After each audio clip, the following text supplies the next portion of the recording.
Sports Radio Network. His name is Marc Emery, and he's called the Prince of Pot. He claims to have sold more marijuana seeds than anyone in the world, and to date, no one has disputed that claim. He lives in Vancouver, British Columbia, where the culture is rather permissive concerning marijuana. The Canadian government, for the most part, has left Emery in this business alone. But to the U.S. government, he's one of the most wanted men in the drug world.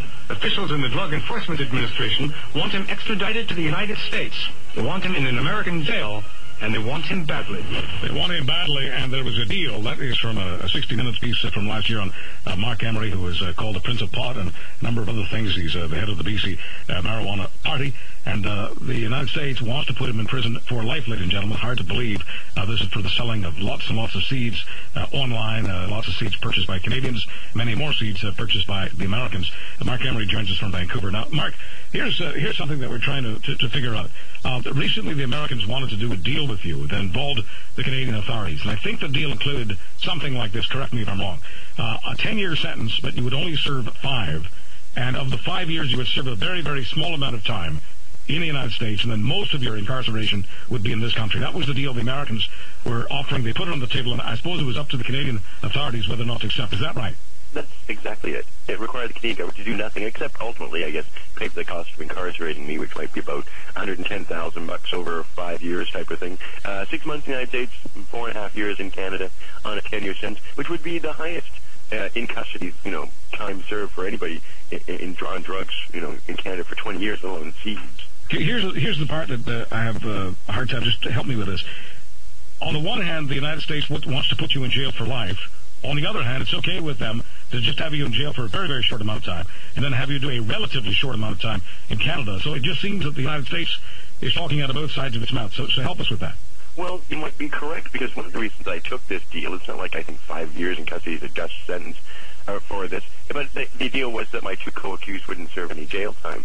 And now that the deal has fallen through, I mean, they were being told they were facing 10 and 20 years if they get charged and convicted in a U.S. federal court, which might be true, but now they're being offered 3-month deals if they please, so which wasn't available before, much to my shock, because if I thought they were only facing 3 months, I wouldn't be so interested in, a 10-year sentence to save them from a period of imprisonment when they're only facing 3 months now. So all of a sudden the United States has changed their offer to my co-accused as well. So that's news to me, because up till recently, a week ago, I thought they were facing like 5-10 years, without any options otherwise, and now it seems that the United States just isn't that serious about them as well. So it would get down to just me, which is something I would prefer. But here's the thing. Let's just focus on you, if you don't mind, for a few moments here. It seems that if the Canadian government doesn't go along, and it seems like they have turned this down, that the Americans still want to put you in prison for life. Well, if the Americans are prepared to give you a 10-year sentence with only 5 in custody, why can't they give you the 5 years in a U.S. prison as opposed to a life sentence? Well, that actually might ultimately become a deal. I mean, that's something the U.S. Justice Department can at any point change the arrangement or change the offer or change their terms.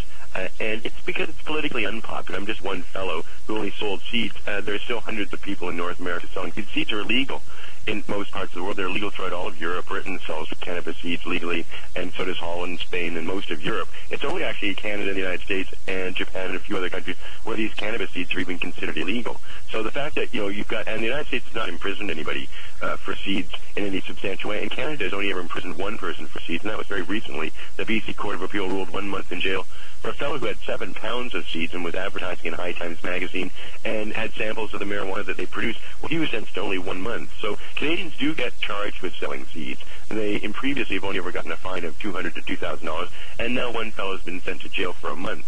So it's hypocritical to me to see the Canadian government charging these people for seeds, and for some reason leaving the Americans to scoop me away because I'm a more politically inclined person involved. And also, I gave all this money away, $4 million, to all these political groups and projects and advocacies across North America and the world. So, my money was all recycled into politics. It wasn't kept by me, and the money that was kept was fully taxed with federal income tax, so I'm fully up to date on my income taxes. So you notice that I'm not charged with anything in Canada of any kind, avoiding taxes. Yeah, no, I've noticed, but what I guess what I've also noticed is that the Canadian authorities and, the government was in liberal hands, not the government's in conservative hands. It doesn't matter which hands the government is in. They seem at least, I can't prove this, but they seem not to like you very much for your politics, for your attention-getting, showboating, whatever we want to call it. It just seems to me that if you were kind of a no-name, you might have gotten this deal. Does that sound right to you? Oh, that's totally right. Remember, I'm a mouthy, arrogant guy. There's no denying that, and that's been the charge against me much of the time. I've had police say that it's because I'm always in their faces, because I'm arrogant and mouthy. I mean, I heckled the U.S. drug czar when he came here in November 2002 on television and in public, and he just had a slow burn, a meltdown, and an investigation was launched against me 3 days after that. So, you know, these things are all connected. These aren't isolated events that they're picking on me. All right, let me just go to some of the basics here. At the moment, if the Canadians have, it appears, turned down this agreement, when are you expecting to go to a U.S. jail, Marc Emery? Well, we have a extradition hearing now in later this year. It'll last a week, and after that, a judge will determine if I should be committed for extradition, and then the Justice Minister signs off on it. So Bob Nicholson, the current Justice Minister of the Conservative government, will in fact be the person to have to give the legal explanation to Canadians about why I'm being extradited, and it's to this person that Canadians would appeal to not extradite me.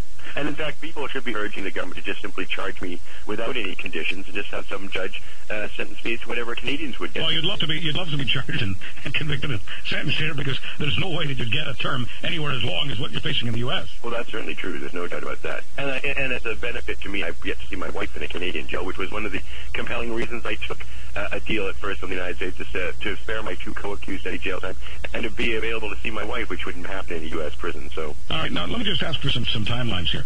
When did the Americans put the offer on the table to have you spend only 5 years in custody and most of it in Canada? When did they put the deal on the table for the Canadians to accept or reject? It was sent to me in November and was accepted in January, which is when we went to the Canadian Prosecutorial Service. All right, so in January, it basically became something that the Canadians had the authority to accept or reject. This is January. Yeah. And so they've deliberated for a couple of months, and they've turned you down. Exactly. Okay.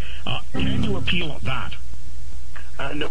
That's an option that exists in the Canadian Prosecutorial Service, and they've discussed it with the Canadian Justice, and they've come to know. So did they have to give a reason, or was it just a simple no? Thanks for the interest, but we're not interested?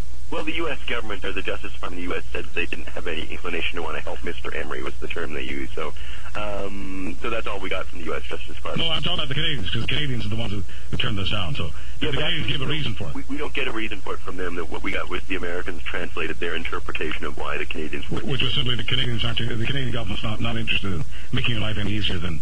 That's exactly what they kind of translated. Yeah. So it seems, to the most objective person possible, it almost appears like the Canadian government is happy to have the Americans incarcerate you for as long as they want, because as far as the Canadians are concerned, they're just as happy to have you out of the country and have someone else do something that the Canadians would not do, and that is incarcerate you for a long time. Yeah, that's exactly what the Canadian government's message is. And from their perspective and their ideology, you can see where that comes from, because they're trying to send this message across Canada that marijuana consumption, marijuana use, and even the culture surrounding marijuana is something that they want to suppress.